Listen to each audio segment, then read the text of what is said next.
আমরা অন্যদের অবজ্ঞা ও নিপীড়নে অনেক কষ্ট পাই। যারা আমাদেরকে বিপদে ফেলতে প্রস্তুত, যারা এটা করে আমরা ঘর থেকে বেরিয়ে যাওয়ার পর বলে যে লোকেদের আমাদের কথায় কান দেওয়া উচিত নয়, যে আমরা একটু পাগল।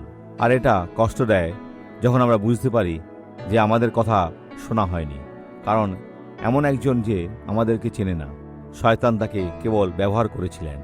দেখুন পৌল এখানে কি বলেছেন, বাস্তবিক ঈশ্বরের কাছে ইহা ন্যায্য যে যাহারা তোমাদেরকে ক্লেশ দেয় তিনি তাহাদিওকে প্রতিফল স্বরূপ ক্লেশ দিবেন। আর যদি তা না হয় তাহলে তা করবেন না।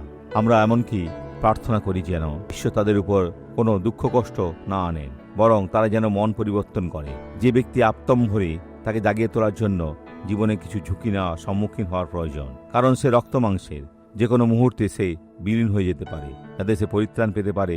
আসুন আমরা এখন প্রার্থনা করি যিশুর নামে। পিতা, আমরা প্রার্থনায় এই মিনতি নিয়ে আসি, যারা এখন আমার সঙ্গে প্রার্থনা করছে এবং যাদের তোমার কাছে আসার প্রয়োজন, তাদের প্রত্যেকের জন্য তোমার আমার নিকটবর্তী হওয়ার জন্য তারা যেন ঠিক তোমার পাশেই জীবনযাপন করে, যাতে তারা নবজীবন লাভ করতে পারে এবং তাদের জীবনকে রূপান্তরিত করতে পারে। একথা আমাদের ক্ষেত্রে প্রযোজ্য। পিতা, তোমার আত্মার প্রাণীয় গ্রহণ করতে আমাদের অনুমতি দিন, তোমার ইচ্ছা পালন করতে আমাদের সাহায্য করুন। হে পিতা, তা যেন যন্ত্রণার মাধ্যমে না হয়, বরং ভালোবাসার মাধ্যমে হয়। তোমাকে অনেক ধন্যবাদ। আমেন।